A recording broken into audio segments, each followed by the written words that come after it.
Makakaupo na po tayo at ngayon po ay magpapatuloy tayo sa ating pag-aaral sa ating pong paksa na Knowing Christ mula sa libro ni Mark Jones. At ngayon po ang magtuturo naman sa atin ay siya po ay first time natatayo sa pulpito ng SGCC. Tawagin natin si Brother June Baniket.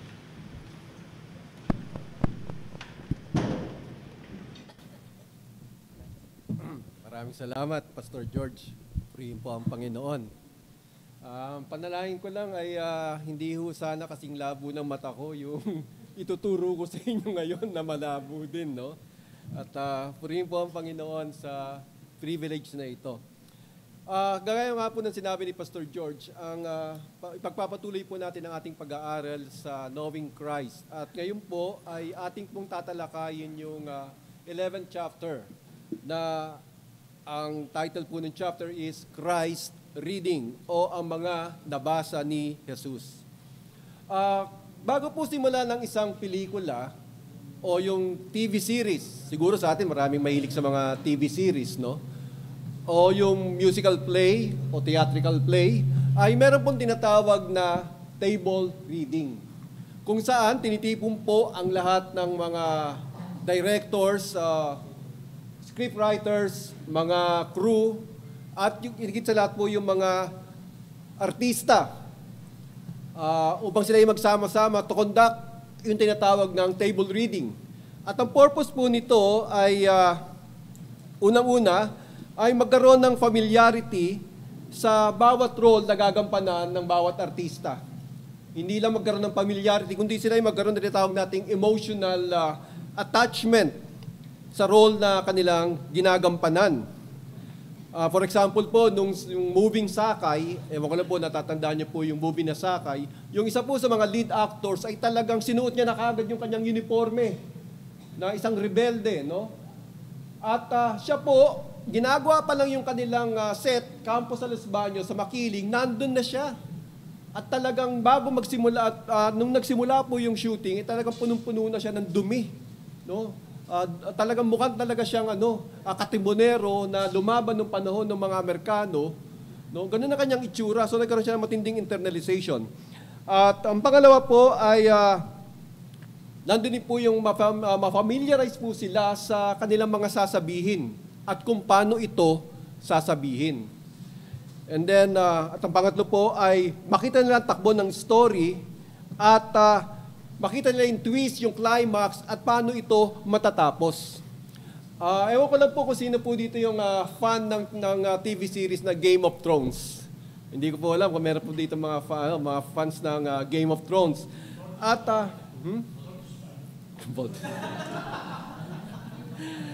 anyway, alam po natin pagkatapos ng final episode, ay pinalabas nila yung final table reading. At doon po nakita natin na yung mga artistang gumanap, merong nainis, nagalit, naiyak. Meron pang isa doon, si Varys, na kanyang tinapon yung script at talaga hindi niya matanggap na yun ang nangyari sa kanyang character. So nakita po natin iba't ibang emotion. No? May umiyak dahil hindi niya ina-expect na after 9 years, tragic ending lang pala mangyayari sa istoryang ito. At kung titignan po natin, long before, bago po ipinanganak and were moved by the Holy Spirit ang mga taong sumulat ng Scriptures. In the eternity past, the Triune God, the Father, the Son, and the Holy Spirit met together and conducted a table reading. At doon po, Christ knew exactly the role He was about to play in the story of redemption. Meron pong ni-raise na point si Mark Jones, ano kaya kung ikaw ay makikita ng isang libro na nagkukwento ng iyong buhay? Ano ang iyong mararamdaman? Naalala ko po yung kanta ng Bread, yung diary. Ewan ko lang kung sino may alam ng diary, no? Let me share yung ilang lines ng song. Ito mo sinabi. Hindi ko po kakantahin, baka po lalo lumakas ang ulan. Ang sabi po rito, I found her diary underneath the tree and started reading about me. The words she'd written took me by surprise. You'll never read them in her eyes. They said that she had found the love she'd waited for. Wouldn't you know it? She wouldn't show it. And then, doon po sa last part ng kanta, at yung po yung tinatawag na shock of his life, ito po sinabi, I found her diary underneath the tree and started reading about me. The words began to stick and tears flow. Her meaning now was clear to me. The love she waited for was someone else, not me. Kung kayo po yun, ano po mararamdaman nyo? Siyempre, shock ka, hindi mo ine-expect ito. Hindi pinaramdam, hindi pinakita ng asawa mo. So, siguro, ang reaction natin, ang saklap. Actually, sinare ko tong line ng song na ito upang tayo po ay magkaroon tinatawag nating touch o feel sa mga bagay po na pag-uusapan natin. So sabi nga, what if you read something about how you will suffer and die? Paano ko nakikita sa libro na makikita mo kung paano ka namatay? Kung paano ka mamamatay? Diba, siyempre, grabe, kung talagang isasarado mo yung libro eh. Pero, out of curiosity, sisilipin mo ulit, tapos may makikita ka. And he lived happily ever after. So, bubuksan mo ulit. So, kung titignan po natin, ganun po ang nangyari sa Panginoon on the road to Emmaus. Sabi po ni Mark Jones during his post-resurrection conversation on the road to Emmaus, he rebuked two of his disciples, one of them named Cleophas. At alam po natin na nagsakatawan tao si Jesus. At siya ay nasa hustong isip at pangunawa, unti-unti niya pong binasa yung kasulatan habang siya po ay ginagabayan ng Banal na Espiritu at nakita niya unti-unti ang patutunguhan, ang kahihinatnan ng kanyang buhay. At marahil kung gagamitin po natin ang ating konting imahinasyon, ay makikita po natin dito ang iba't ibang emotion ng Panginoon. May lungkot, diba? May takot. Subalit, meron ding isang bagay na nagpangiti at nagbigay sa kanya ng kasiyahan. And what was that? Yung po yung assurance na glory na ibibigay sa kanya ng Ama. At ito po yung nagbigay sa kanya ng matinding resolve na gampanan ang kanyang misyon sa kanyang pagpunta sa mundong ito.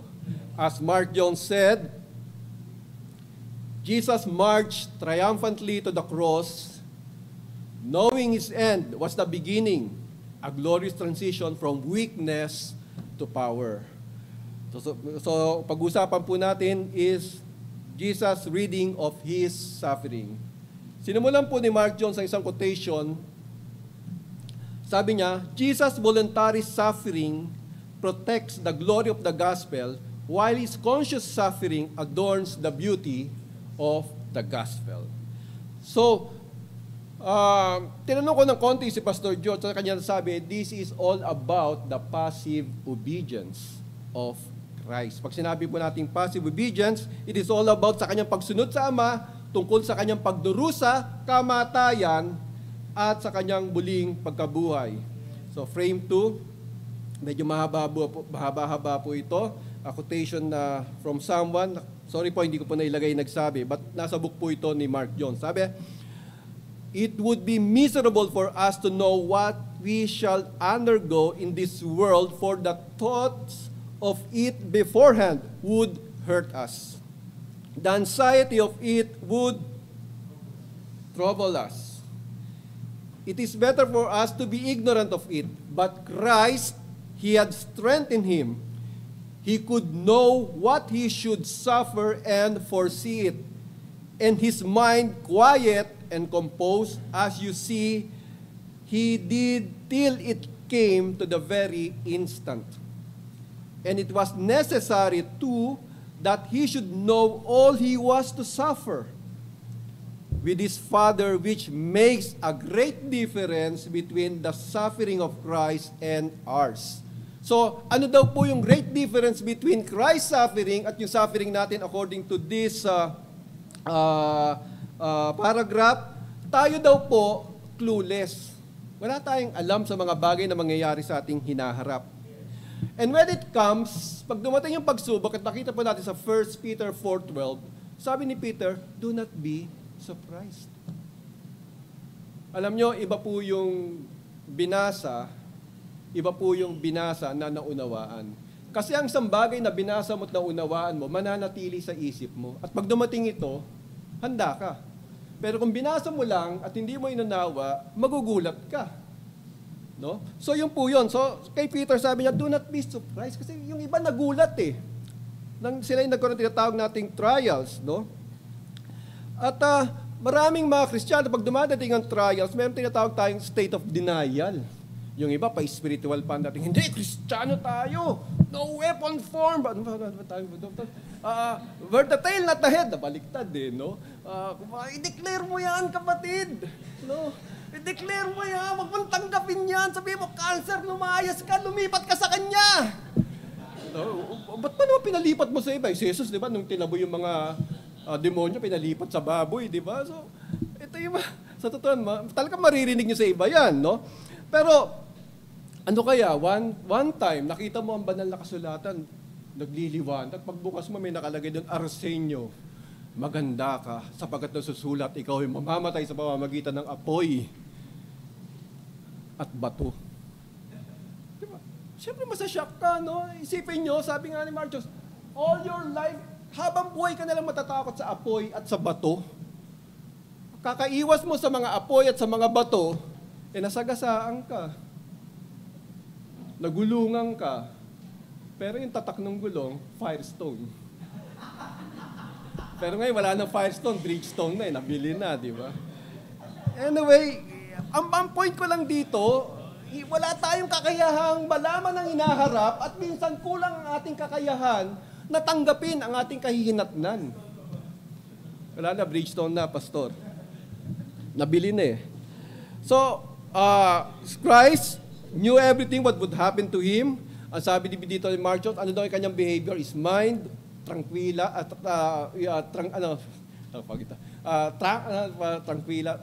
in tranquility, composed, malinaw.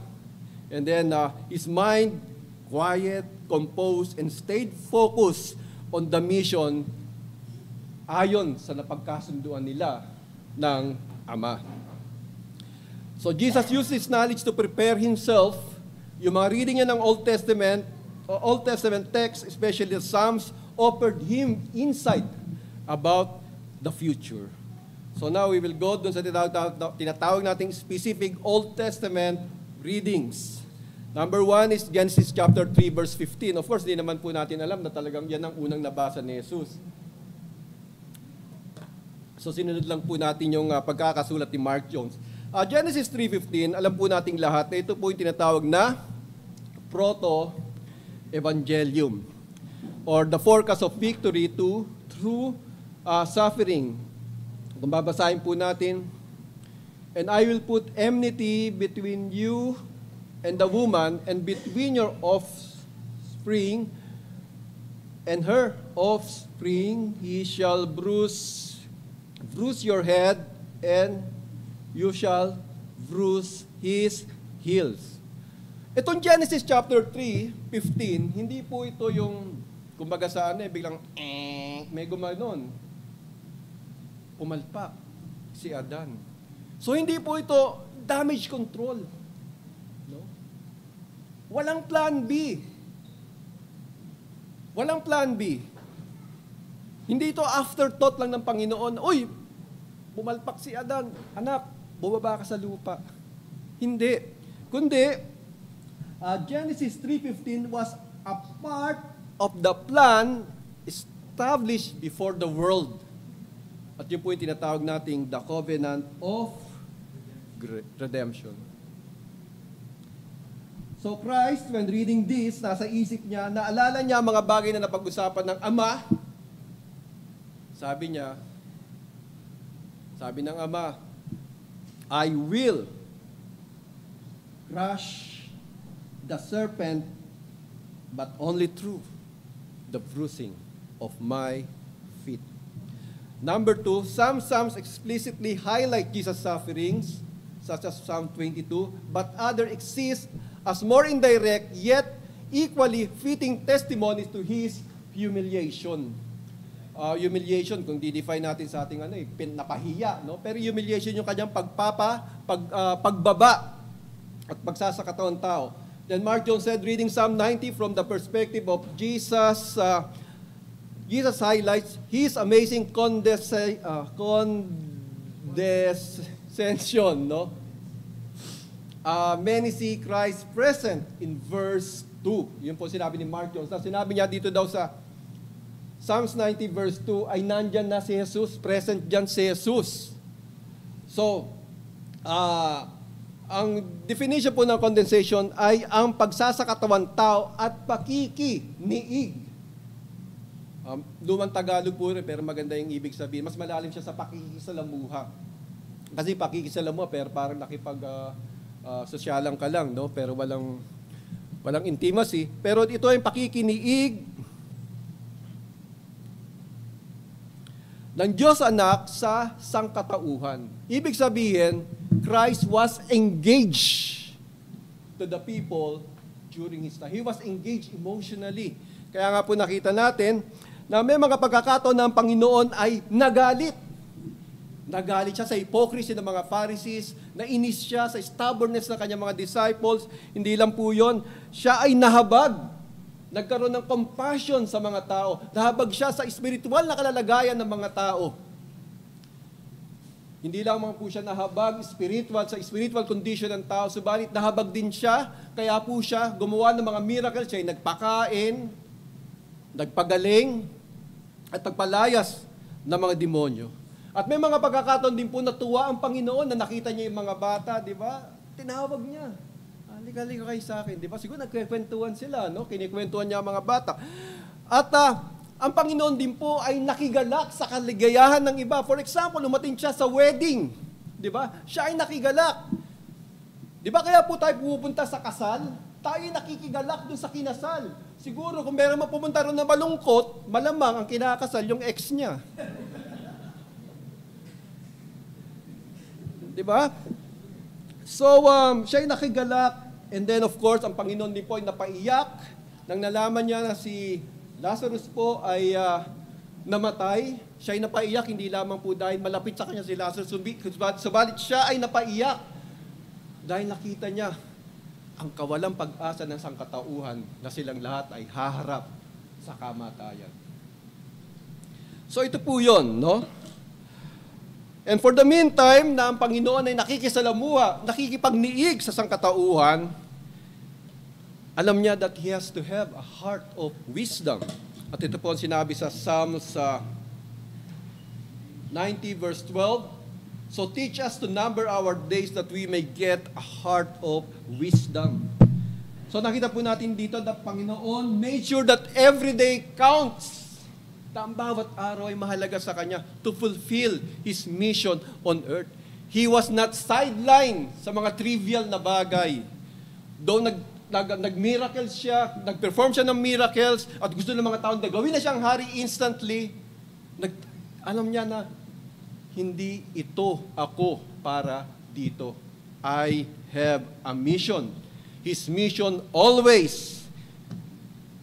was always in front of Him. So ito po yung pagdadaanan lang po natin na mabilis. God's wrath brought Jesus' life to an end. Then number 4, His last breath.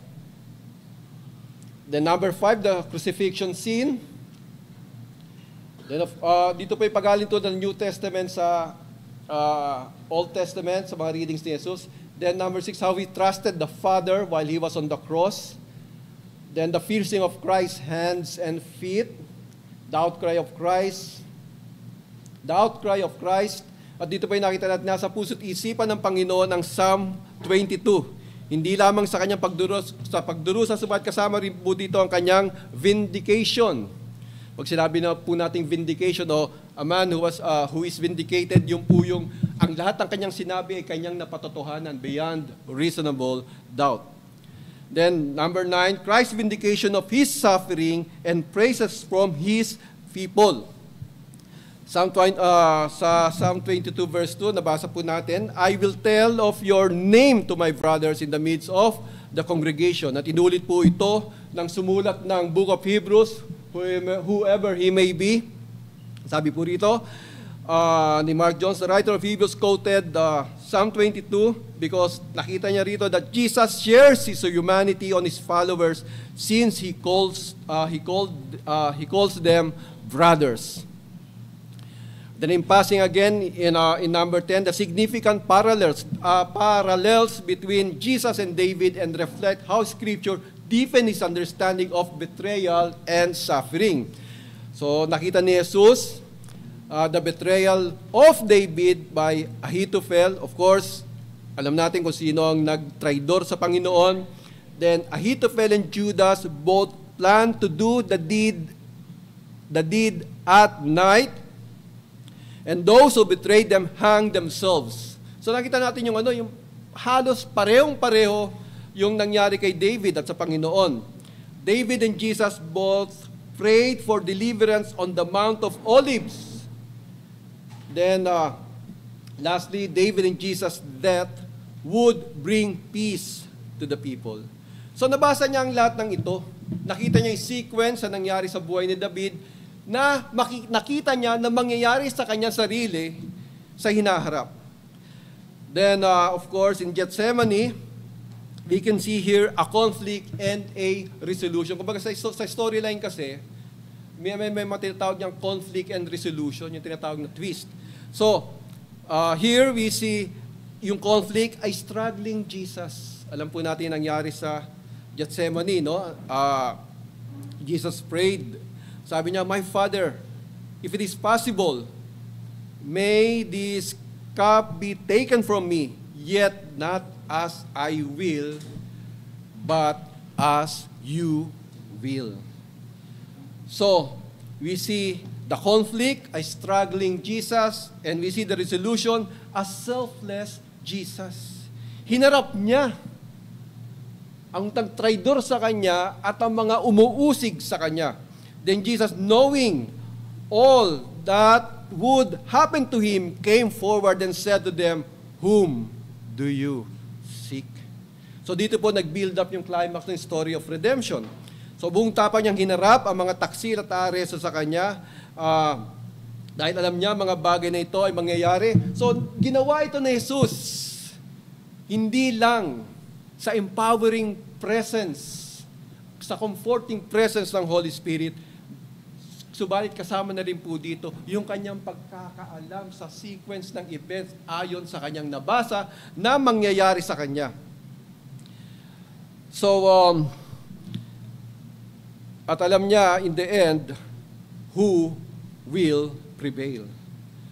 Kaya nga sa kanyang pagkakabasa sa Isaiah 53 about his future suffering na alam natin pagdating ng mga Lenten season, ito ay binabasa sa mga radyo, pinapakita sa mga TV about the Psalm 53. At nakita po natin dito na napaka-graphic nung sinasabi na Isaiah na nabasa ni Jesus. Siguro habang binabasa ni Jesus, talagang ito yung mangyayari sa akin. No? Subalit, siya ay nagpatuloy. And then Mark Jones said that the life of Christ was a perpetual Gethsemane. Alam po natin nangyari sa Gethsemane, he was in distress. So kung ito ay isang perpetual Gethsemane sa Panginoon, ito ay isang bagay na napakabigat. So Mark Jones said, this distress was an ever-present trial and one that greatly pressed down and burdened him well before his baptism on the cross. Mark Jones said, burdened him well. Naalala ko tuloy yung kanta ng Beatles. Ano yung kanta ng Beatles? Boy, you gonna carry that weight a long time. So if it is a perpetual Gethsemane, ang tagal dinala ng Panginoon. Ang bigat na yon. Dahil ito'y kanyang nabasa. And I would like to quote something. I'm sorry po sa pagmamadali ko, nakalimutan ko yung sumulat. Pero ito po kanyang sinabi about the passive obedience of Christ. Which is related, very related to sinabi ni Mark Jones na perpetual Gethsemane. Sabi niya po rito, the passive obedience of Christ refers to His suffering according to the will of the Father, not only during Passion Week, but from His conception all the way to the tomb. It was from conception to tomb. Kung titingnan po natin, kung ito ay conception to tomb, kailan pa nalaman ni Jesus ang mga bagay na mangyayari sa Kanya? Of course, we can only surmise na mga bagay na ito ay nalaman ni Jesus nang matuto siyang bumasa at umunawa. How old? We'll never know. Subalit, sa Luke chapter 2, at least somehow magkakaroon po tayo ng idea, when Christ was 12 years old, nando po siya sa temple, at ang sabi po sa verse 46, after 3 days, they found Him in the temple, sitting among the teachers, listening to them and asking them questions. And all who heard Him were amazed at His understanding and His answers. So ang Panginoon hindi lamang nagtanong, kundi sumagot din siya sa kanilang mga tanong. At kung makikita natin dito, yung bang at his young age, 12 years old, nandun yung kanyang mastery ng scriptures. At siguro safe na rin pong i-conclude na alam niya na rin at his young age ang mga bagay na mangyayari sa kanyang buhay. Kaya nga po, nang binabasa ko ito, naalala ko yung title ng isang hymn, What Child is This? Anong klaseng bata to? And then personally, nang binabasa ko rito, wala po akong magawa kundi patuloy na magpasalamat sa Panginoon na sa kabila ng kanyang murang gulang ay alam niya na kanyang kahinatnan. Dinala niya ang bigat na ito hanggang sa kanyang adulthood at hanggang sa kanyang kamatayan. And then Mark Jones said, even criminals on death row hope for a last-minute pardon. But Jesus, the sinless one, knew His pardon would mean our destruction, which perhaps to Him was even more frightening. Frightening thought than His own crucifixion. So meron pa raw hindi lang daw po yung crucifixion ang talagang mas nangingimbal ang Panginoon, kundi in the very thought na baka bigyan siya ng pardon na dapat hindi matuloy ang kanyang crucifixion sapagkat naiisip niya ang mga hinirang ng Ama. So makita po natin dito that Christ was relentless. And a quotation said, Jesus' suffering was not for nothing. It was in order for redeemed sinners according to the will of the Father.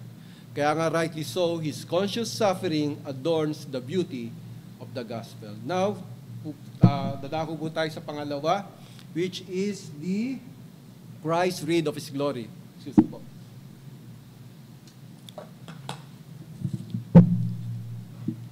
Sabi po rito, if Christ had only the prospect of His suffering before Him, we might wonder how He could, with such resoluteness,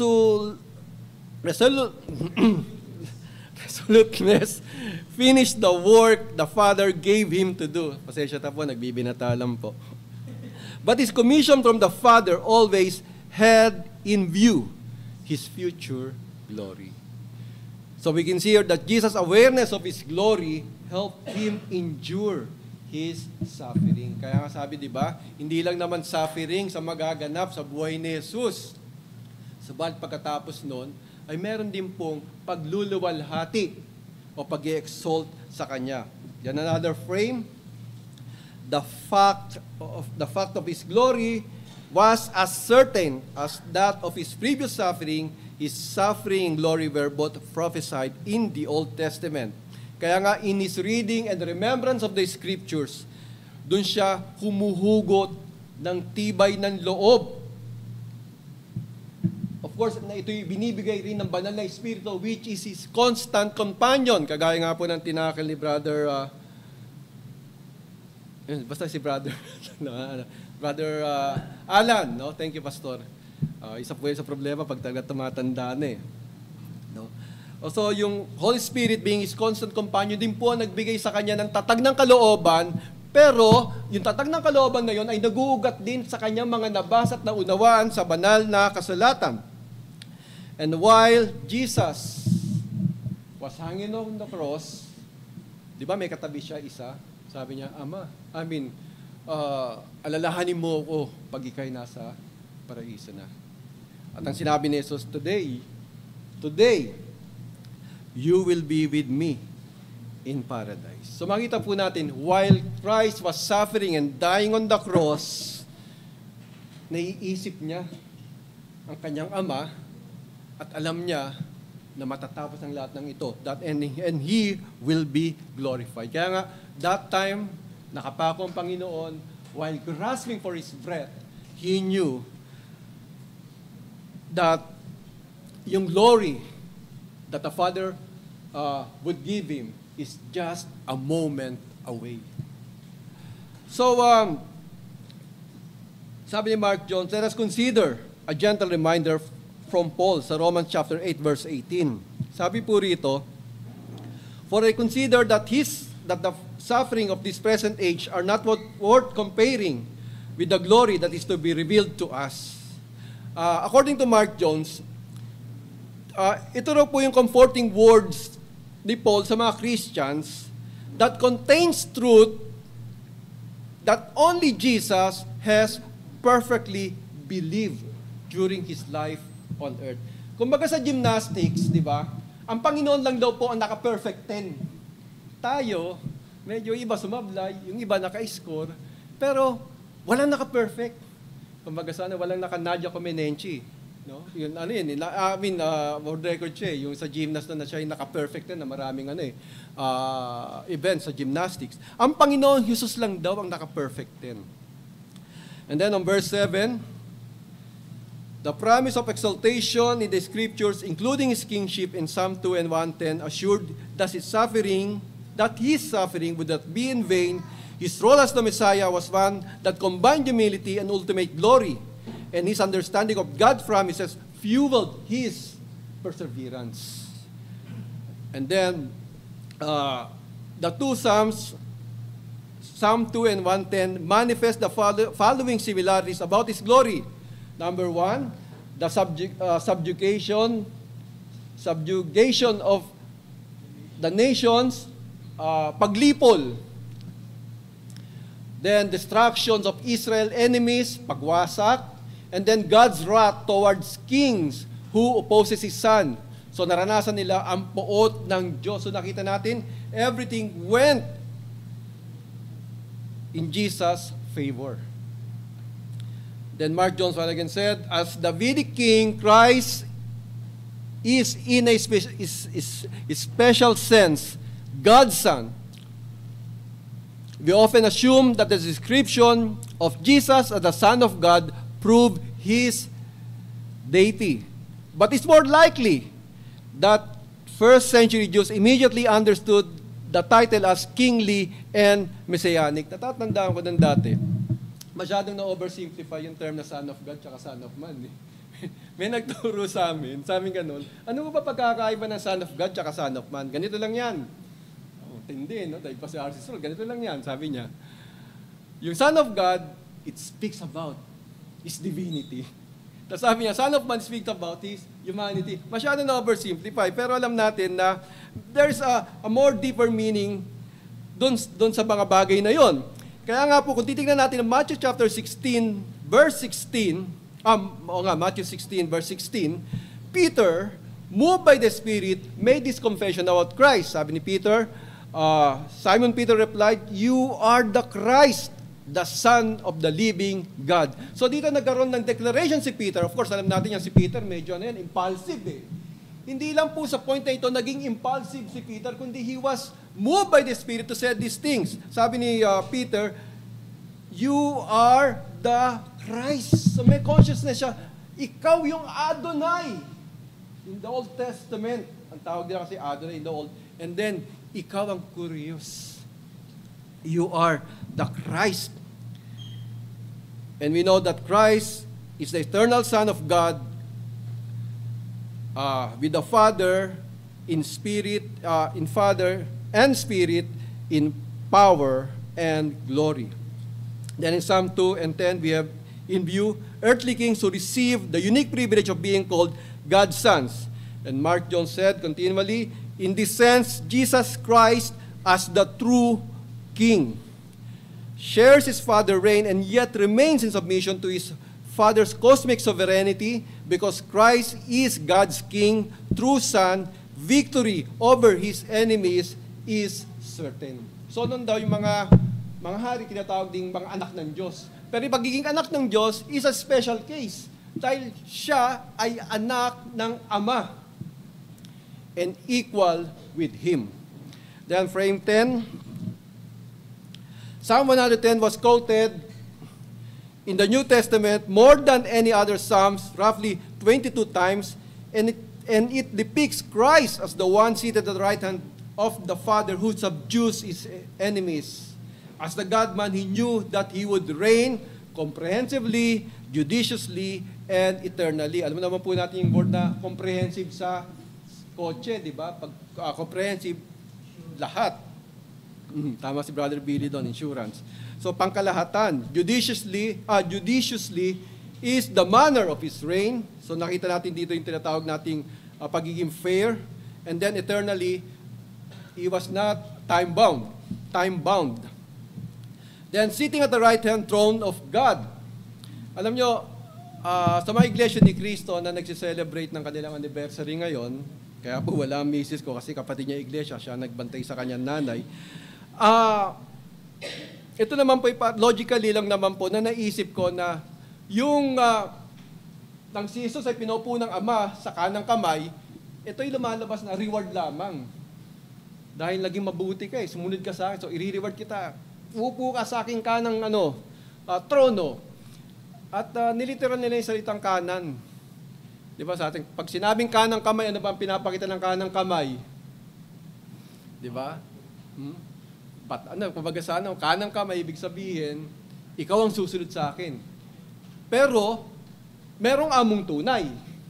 Ang kanang kamay, boss, pero merong big boss. Kasi dinidinay naman nila na hindi kapantay ng Ama si Jesus. At sabi nila, tao lang. Then the New Testament looks back to Psalm 110 to set forth important truths about Christ's kingship o dun sa sinasabing seated at the right hand throne of God. First, Christ Himself used this text in state of humiliation to speak of His transcendence. Mark chapter 12:36 said, David himself in the Holy Spirit declared, the Lord said to my Lord, sit at my right hand until I put your enemies under your feet. So David, moved by the Spirit, said this, na sinasabi niya na nakita niya yung Adonai, who is Christ, the true king of Israel, who eternally reigns. So ano po ba nangyayari dito sa Mark chapter 12 verse 36? So meron pong discussion dito, tinatanong, sino ba whose son is the Christ? Yun ang na-raise na point. So nagkaroon ng kuro-kuro. Ang paniniwala po kasi ng mga Hudyo, until this time, Pastor, no? Na Messiah ay tao lang. A political liberator. So inaantay pa rin nila yun. So nung panahon ng Jesus, yung pa rin yung concept nila. Na Messiah tao lamang, and He will be the political liberator at manggagaling sa angkan ni David. May katotohanan naman yon. Pero dito pinakita ni Jesus na ang Messiah, siya mismo. Yung Messiah, ako yun. Wala pa ang lahat ng bagay. Wala pa si David. Nandito na ako. So yun po ang pinapakita ng Panginoon. Then second, Peter reference the verse to speak of Christ's post-resurrection vindication. Kagaya nga po na sinabi kanina, vindication, inapatunayan totoo ang lahat ng sinabi mo. At yan po ay nakalagay sa Acts chapter 2, verses 33 to 36. Hindi ko na lang po babasahin. So, yung Jesus sitting down in heaven. Of course, that's only a figurative expression. Sitting down in heaven demonstrates that he completed the mission for which he was sent to. Ito yung military term na sinasabi na mission success. Pag sinabing mission success, walang nangyaring aberya.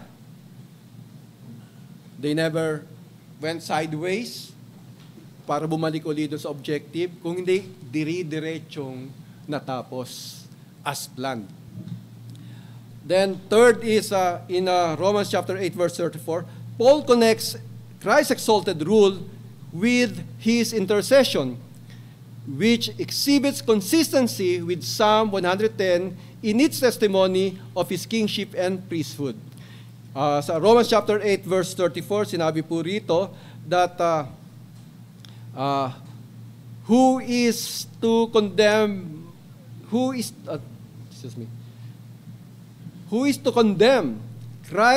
Jesus is the one who died more than who was raised, who is at the right hand of God, who indeed is interceding for us. Then of course in Psalm 110 verse 4, pinakita po rito si Melchizedek, which ang sabi nga a type of Christ, no? Parang ganun po ang pagkakasabi ng iba.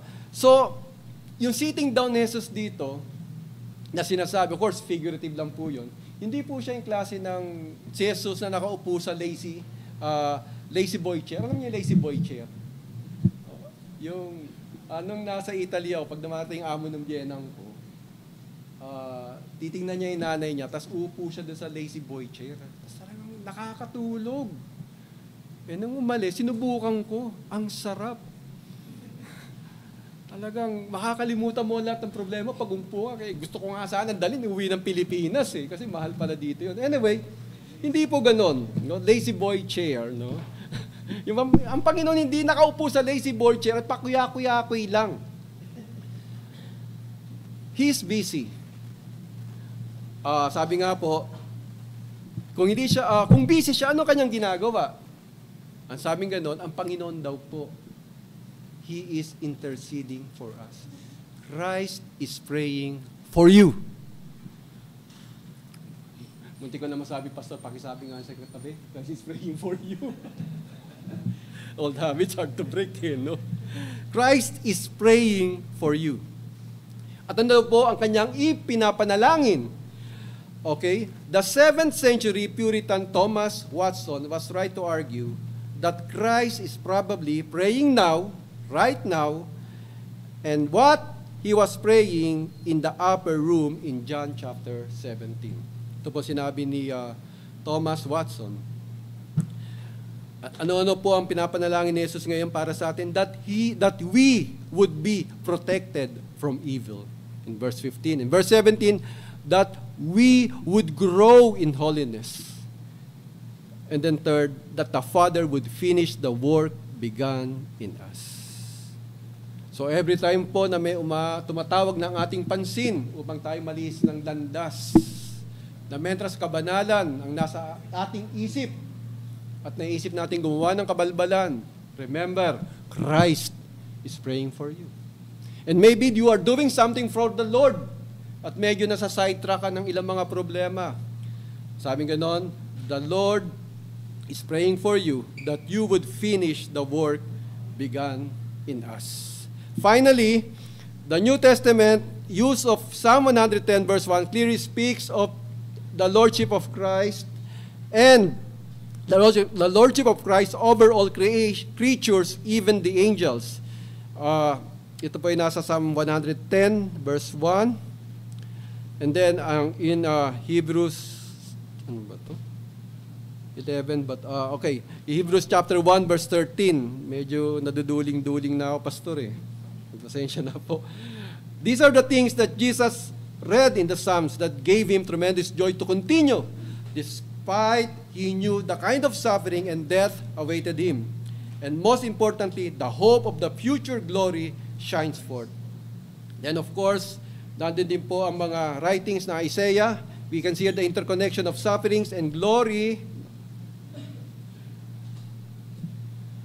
The glory of Christ in Isaiah 49 and 53. So the experience of reading Isaiah's prophecies emphasized that through his sufferings, Jesus would achieve eternal glory, such as in Isaiah 53, which speaks of his role as a suffering servant. This duality of sufferings leading to glory showcased the profound truth of his mission. Mark Jones again noted na sabi niya, masyado na focus naman kasi tayo dun sa sufferings ni Jesus sa Isaiah 59. So nakaligtaan natin yung pag-intertwine na kanyang suffering, kanyang glory sa mga ilang verses ng chapter 49. Such as Isaiah 49 verse 7, "Thus says the Lord, the Redeemer of Israel, and the Holy One, to one deeply despised, abhorred by the nation, the servants of rulers, kings shall see and arise, princes, and they shall prostrate themselves because of the Lord who is faithful, the Holy One of Israel, who has chosen you." Pasensya nyo na po, no? Yung pagbabasa ko. Then in Isaiah 49:4, but I said, I have spoken in vain. I have spent my strength for nothing at all. Yet what is due to me is in the Lord's hand, and my reward is with my God.